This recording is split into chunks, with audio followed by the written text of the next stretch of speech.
Hello everyone, welcome to another video and I am your friend Bharat Shankar.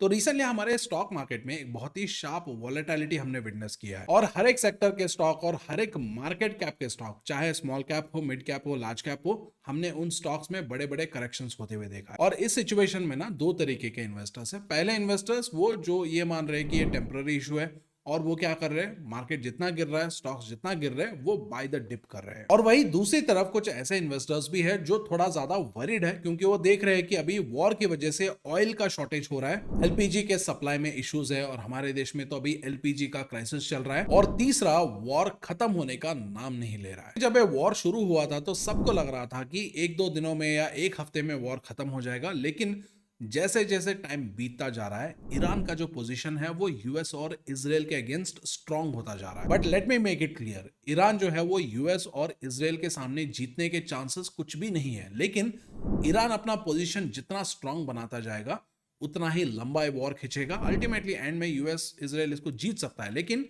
ये war जितना लंबा चलेगा उतना ही लंबा हमारा ऑयल और एलपीजी का शॉर्टेज और क्राइसिस चलेगा। और ये जो कंडीशंस है, they are not good for our stock market. अभी ये डिस्कशन सुनने के बाद ना नेचुरली इन्वेस्टर्स के माइंड में ये सवाल जरूर आएंगे कि क्या आने वाले टाइम में क्या एक मेजर या एक बहुत बड़ा मार्केट क्रैश आने वाला है क्या, जो अभी हमें दिख नहीं रहा है। तो इसलिए आज की वीडियो में हम इसी टॉपिक के ऊपर डिस्कशन करेंगे और ये समझने की कोशिश करेंगे कि क्या आने वाले टाइम में बहुत जल्द क्या एक मेजर मार्केट क्रैश आने वाला है या ये एक टेम्पररी पैनिक सिचुएशन। और हाँ, ऐसे टफ मार्केट्स को कैसे नेविगेट करना है और कुछ पावरफुल ट्रेड सेटअप्स के जरिए इन टफ मार्केट्स में शॉर्ट टर्म इन्वेस्टिंग कैसे करना है, इन सारी चीजों को हम इस संडे होने वाले वर्कशॉप में सीखने वाले हैं। और ये वर्कशॉप बिल्कुल फ्री है। अगर आप रजिस्टर करना चाहे तो लिंक वीडियो के डिस्क्रिप्शन में और पिन कमेंट में आपको मिल जाएगा। तो अभी सबसे पहले बात करते हैं सबसे बड़े मार्केट ट्रिगर के बारे में, और वो है राइजिंग ऑयल प्राइसेस। क्योंकि अभी रिसेंटली क्रूड ऑयल का प्राइस जो बढ़ना स्टार्ट हुआ है, वही मेजर रीजन है, वही प्राइमरी रीजन है हमारे रिसेंट मार्केट वीकनेस के पीछे। और ये एक वैलिड रीजन भी है, क्योंकि क्रूड ऑयल जो होता है वो किसी भी ग्लोबल इकोनॉमी का बैकबोन होता है, चाहे ट्रांसपोर्टेशन हो,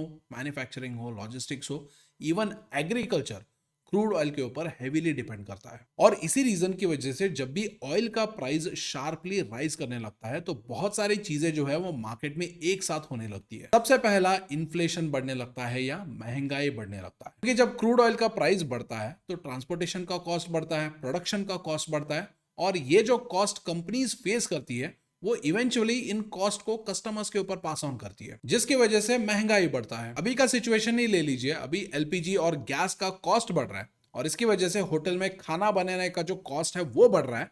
तो ये कॉस्ट होटल वाले क्या करेंगे, वो खुद बेयर करेंगे? नहीं, ये कस्टमर्स के ऊपर पास ऑन करेंगे। पहले जहां पर आप 100 रुपए में मजे से बिरयानी खा रहे थे, वही बिरयानी अभी 110 या 115 रुपए का हो जाएगा। And this is true for every single product you use in your daily life. और उसके बाद दूसरा, क्रूड ऑयल प्राइस बढ़ने की वजह से कॉर्पोरेट प्रॉफिट्स कम हो जाते हैं, यानी कंपनीज के प्रॉफिट्स कम हो जाते हैं। क्योंकि कुछ कंपनीज होते हैं जो अपने कॉस्ट को डायरेक्टली कस्टमर्स के ऊपर पास ऑन कर सकते हैं। जैसे कि अगर कोई सिगरेट कंपनी है तो जीएसटी जितना भी बढ़ा दे सरकार, वो पूरी तरीके से वो कस्टमर्स के ऊपर पास ऑन कर देगा, क्योंकि उसके पास पावर है। लेकिन मार्केट में 99% ऑफ द कंपनीज के पास प्राइसिंग पावर नहीं होता है, जिसकी वजह से क्या होता है, जब भी खर्चे बढ़ते हैं, क्रूड ऑयल प्राइस बढ़ने की वजह से खर्चे बढ़ते हैं, तो उसके बाद part of the cost company bear करता है और पार्ट ऑफ द कॉस्ट वो कस्टमर्स को पास ऑन कर देते हैं। और इसकी वजह से कंपनी के प्रॉफिट्स कम हो जाते हैं। और ऐसे कंपनीज के प्रॉफिट्स यहां पर ज्यादा कम होते हैं जो हेवीली क्रूड ऑयल के ऊपर या crude oil raw material derivatives के ऊपर डिपेंडेंट होते हैं। जैसे कि आप पेंट सेक्टर ले लीजिए, टायर सेक्टर ले लीजिए, हेवीली ऐसे रॉ मटेरियल्स को इस्तेमाल करते हैं जो क्रूड ऑयल डेरिवेटिव से बनते हैं। और इसीलिए आपने नोटिस भी किया होगा कि जब भी क्रूड ऑयल का प्राइस बढ़ने लगता है तो सबसे पहले पेंट के स्टॉक्स गिरते हैं और टायर के स्टॉक्स गिरते हैं। And on top of that, अगर आप इंडिया जैसे कंट्री की बात करेंगे तो यहां पर क्रूड ऑयल का प्राइस बढ़ने की वजह से जो इंपैक्ट पड़ता है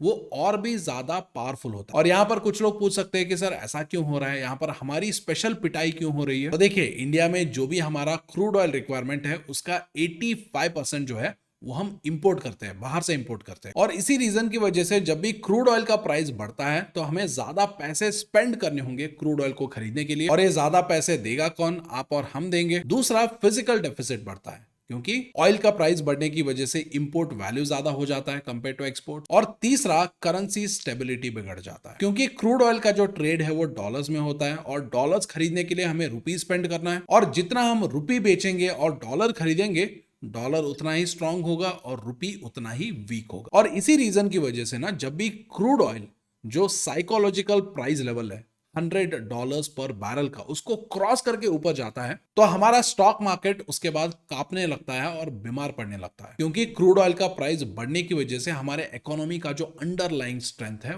वही कम हो जाता है। और करंटली अगर आप क्रूड ऑयल का प्राइस देखेंगे तो वो $99.105 के आसपास है। और 3 दिनों पहले अगर आप देखेंगे तो क्रूड ऑयल ने $100 का ये जो बैरियर है इसको क्रॉस करके ये ऊपर भी चला गया था। उसके अगले दिन ही हमारे मार्केट में क्या हुआ था, हमारे मार्केट ने एक बहुत बड़े गैप डाउन के साथ ओपनिंग दिया था और मार्केट उस दिन आई थिंक 2.5-3% गिरा भी था। और अभी फिर से अगर ये जो क्रूड ऑयल का प्राइस है अगर वो $100 के ऊपर जाएगा तो then maybe we'll have to experience more pain in our stock market. And most importantly oil के प्राइसेस कम होते नहीं दिख रहे हैं, क्योंकि ईरान ने अभी भी ये बोला है कि स्ट्रेट ऑफ हर्मुज को हम बंद रखेंगे, क्योंकि स्ट्रेट ऑफ हर्मुज ही वो जगह है जहां से ऑलमोस्ट 20% ऑफ द जो ग्लोबल ऑयल सप्लाई है वहीं से होके गुजरता है। यहाँ पर कुछ लोग पूछ सकते हैं कि सर वॉर तो जल्दी खत्म हो जाना चाहिए, क्योंकि ईरान ने जो किया है ये इतना बड़ा मैटर है क्या कि मतलब इतना फुल फ्लेज इजराइल और यूएसए ईरान के ऊपर टूट पड़ रहे हैं। देखिए यहाँ पर वॉर के मल्टीपल रीजंस बताए जा रहे हैं।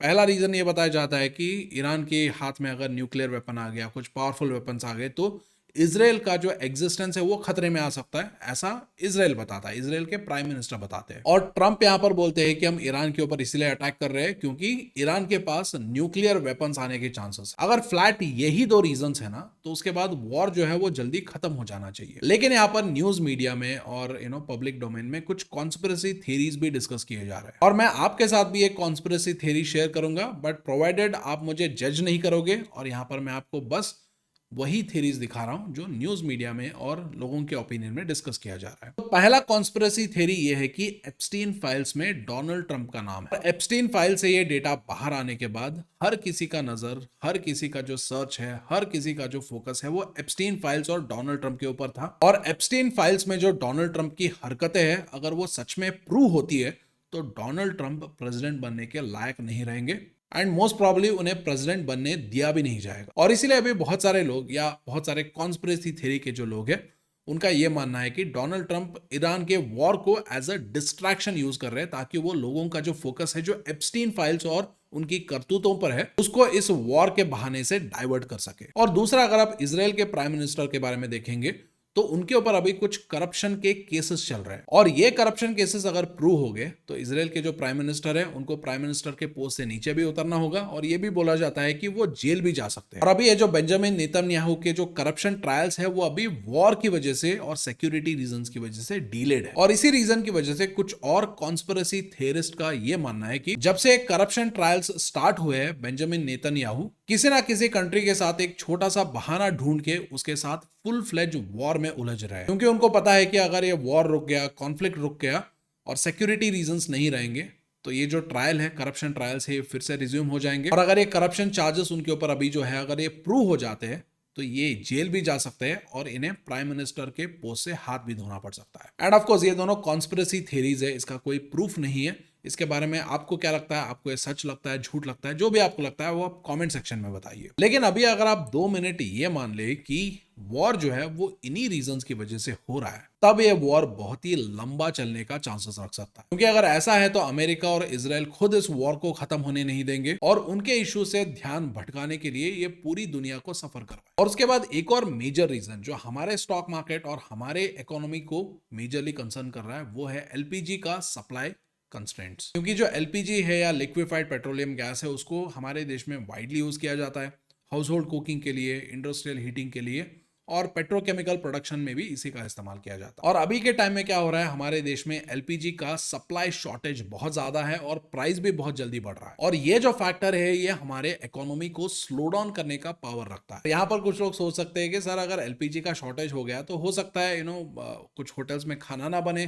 कुछ लोग बाहर से खाना ना मंगा पाए, इतना इफेक्ट पड़ सकता है, इससे ज्यादा क्या इफेक्ट पड़ सकता है। तो देखिए सिंपल सी बात है, अभी गैस शॉर्टेज की वजह से जो हॉस्पिटैलिटी और फूड सर्विस इंडस्ट्री है सिर्फ वही इफेक्ट नहीं हो रहा है बल्कि मैन्युफैक्चरिंग और ये जो इंडस्ट्रियल सर्विसेज है वो भी इफेक्ट हो रहा है। मैं आपको एक छोटा सा एग्जांपल बताता हूँ। गुजरात में अराउंड 100 सिरेमिक यूनिट्स जो है वो शट डाउन हो चुके हैं बिकॉज ऑफ गैस शॉर्टेज। और जो ऑटोमोटिव कंपोनेंट्स मैन्युफैक्चरिंग एसोसिएशन है उन्होंने ये वार्निंग दिया है कि एमएसएमई के जो फाउंड्री और फोर्जिंग यूनिट्स है वहां पर अभी सीवियर फ्यूल शॉर्टेज हो रहा है, और इस फ्यूल शॉर्टेज की वजह से इनका प्रोडक्शन अगर कम होता है तो ये पोटेंशियली ये जो ग्लोबल व्हीकल असेंबली लाइंस है इनको डीले कर सकते हैं। और वही अगर आप स्टील प्रोडक्शन को भी देखेंगे तो ये जो छोटे स्टील री रोलिंग मिल्स होते हैं वो अभी स्ट्रगल कर रहे हैं, क्योंकि स्टील प्रोडक्शन में जो इंडक्शन फर्नेस ऑपरेशंस होते हैं वहां पर जो लांसिंग होता है उसके लिए एलपीजी जो होता है वो एसेंशियल होता है। एलपीजी के बिना ये काम भी नहीं हो सकता है। ऐसे हजारों एग्जांपल्स मैं आपको दे सकता हूं, which can collectively slow down our economy to a very large extent। और सिर्फ यही नहीं, अभी ये जो वॉर है ये सीवियर इकोनॉमिक रिस्क को भी क्रिएट कर रहा है, जैसे कि सप्लाई चेन डिस्ट्रप्शंस हो गए,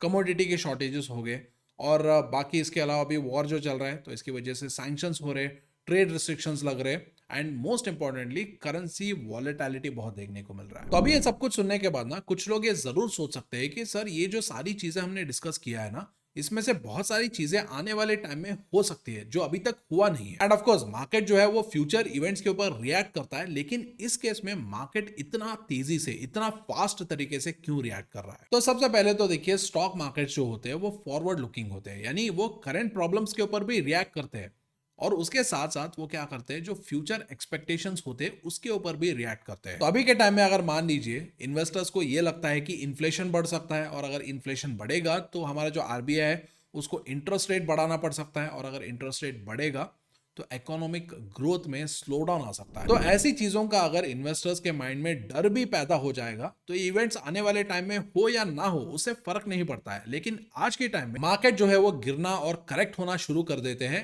even before the real economic damage appears. अभी ये सुनने के बाद एक बहुत बड़ा सवाल ये आएगा कि is this the beginning of a big crash, यानी क्या आने वाले टाइम में एक बहुत बड़ा क्रैश आने वाला है? क्योंकि देखिए, जब भी ऐसे जो कोई मेजर इवेंट्स आते हैं और क्रैश का सिचुएशन आता है तो बहुत सारे इन्वेस्टर्स इमीडिएटली जो हिस्टोरिकल मेजर क्राइसिस हुए थे या क्रैश हुए थे, जैसे कि 2008 का ग्लोबल फाइनेंशियल क्राइसिस था, या .com बबल था, या कोविड में भी जो क्राइसिस हुआ था उसके बारे में सोचते हैं। बट हैविंग सेड दैट, हमें ये भी समझना जरूरी है कि हर एक मार्केट करेक्शन क्रैश में नहीं बदलता है, क्योंकि जब भी कोई ट्रू मार्केट क्रैश होता है, असली मार्केट क्रैश होता है, तो उसके लिए मल्टीपल मेजर ट्रिगर्स चाहिए होते हैं। जैसे कि अगर आप 2008 के बारे में बात करेंगे तो वहां पर बैंकिंग क्राइसिस, डेट डिफॉल्ट्स, और ये जो हाउसिंग बबल कोलैप्स है और लिक्विडिटी क्राइसिस है, ये सब कुछ साथ में हुआ था। नहीं, 2008 में जो मेजर क्रैश हुआ था उससे उभरने के लिए मार्केट को ऑलमोस्ट 4-5 साल लग गए थे। वो क्राइसिस सिर्फ 1-2 रीजन की वजह से नहीं हुआ था, वो मल्टीपल रीजन की वजह से, मल्टीपल ट्रिगर्स की वजह से हुआ था। और करंट सिचुएशन अगर हम देखेंगे तो अभी ये जो वॉर का सिचुएशन है और ये जो अभी स्ट्रेट ऑफ हार्मुज बंद होने की वजह से जो ऑयल का शॉर्टेज हो रहा है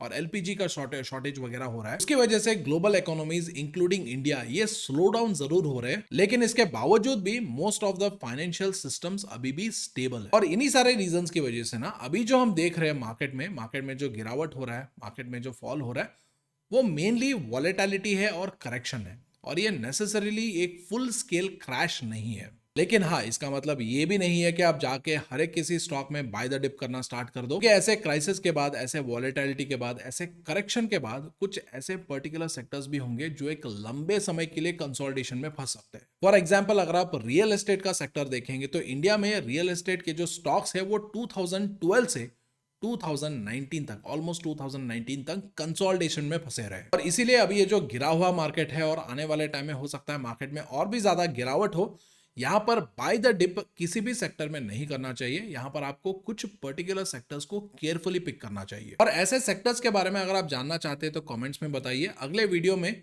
मैं डिटेली उन पर्टिकुलर सेक्टर्स के बारे में डिस्कस करूंगा जो हम ऐसे क्राइसिस के टाइम में, ऐसे गिरे हुए मार्केट के टाइम में पिक कर सकते हैं। एंड ऑल्सो जब भी इकोनॉमिक स्लोडाउन का फियर होता है या रिसेशन का फियर होता है, तो ऐसे टाइम पे जो डिविडेंड स्टॉक्स होते हैं वो बहुत बढ़िया परफॉर्म करते हैं, और स्टॉक परफॉर्म करे या ना करे, आपको डिविडेंड्स के रूप में पैसिव इनकम जरूर मिलता रहेगा। अगर आप सीखना चाहते हैं कि डिविडेंड स्टॉक्स को किस तरीके से, सही तरीके से पिक किया जाता है, तो उसके लिए आप ये वीडियो जाके देख सकते हैं, और ये वीडियो मैंने अपने दूसरे चैनल पे अपलोड किया है, और इसका लिंक आपको वीडियो के डिस्क्रिप्शन और पिन कमेंट में मिल जाएगा। और इस वीडियो में मैंने डिविडेंड इन्वेस्टिंग और डिविडेंड स्टॉक्स के बारे में बहुत ही पावरफुल इंफॉर्मेशन और नॉलेज शेयर किया है। और इस वीडियो को अगर आपने सही तरीके से एक दो बार देख लिया और इस वीडियो को अच्छे से समझ लिया तो आपके लिए पैसिव इनकम कमाने का दरवाजा खुल जाएगा। तो अगर आप ये वीडियो देखेंगे तो you will definitely be thankful to me. और उसके साथ साथ संडे को जो फ्री वर्कशॉप हो रहा है उसको जरूर ज्वाइन कर लेना। वहां पर हम टफ मार्केट्स को कैसे नेविगेट करना है और एक प्रूवन ट्रेड सेटअप के साथ शॉर्ट टर्म इन्वेस्टिंग कैसे करना है उसको सीखने वाले हैं। और लिंक आपको वीडियो के डिस्क्रिप्शन और पिन कमेंट में मिल जाएगा।